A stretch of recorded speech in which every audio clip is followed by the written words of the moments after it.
बिस्मिल्लाहिर्रहमानिर्रहीम। अस्सलातु वस्सलामु अलैका या रसूल अल्लाह व अला आलिका व अस्हाबिका या हबीब अल्लाह।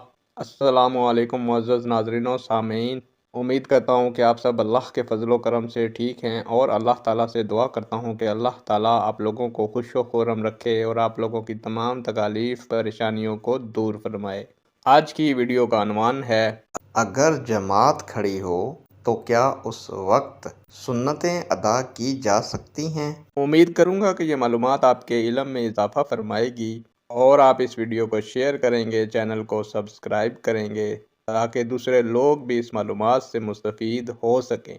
बढ़ते हैं वीडियो की जानिब। मुअज़्ज़ज़ नाज़रीन सामीन, अगर फजर की जमात खड़ी हो जाए और नमाजी को यकीन हो जाए कि सलाम फेरने से पहले पहले सुन्नतें अदा कर लेगा तो उसे पढ़नी चाहिए, और अगर पता हो कि सुन्नतें अदा करना मुश्किल है, इतनी देर में जमात फौत हो जाएगी यानी जमात ख़त्म हो जाएगी, तो वो सुन्नतें अदा ना करे बल्कि जमात के साथ शरीक हो जाए और फिर सूरज तुलू होने के बाद इशराक के वक्त सुन्नतें अदा करे। लेकिन ये हुक्म दोस्तों सिर्फ़ फ़जर की सुन्नतों के बारे में है, किसी और नमाज की सुन्नतों के बारे में नहीं, क्योंकि फ़जर की सुन्नतों के बारे में जो ताकीद हदीस मुबारका में आती है वो किसी और सुन्नतों के बारे में नहीं आई।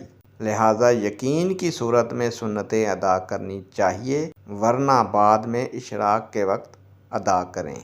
नमाज फ़जर के फ़ौरन बाद सुन्नतें अदा करना जायज़ नहीं है। हज़रत आयशा रज़ी अल्लाह ताला अन्हा से मरवी है कि हुज़ूर अलैहिस्सलातु वस्सलाम ने इरशाद फरमाया कि फ़जर की 2 रकअत सुन्नतें दुनिया और उसमें मौजूद हर शय से बेहतर हैं।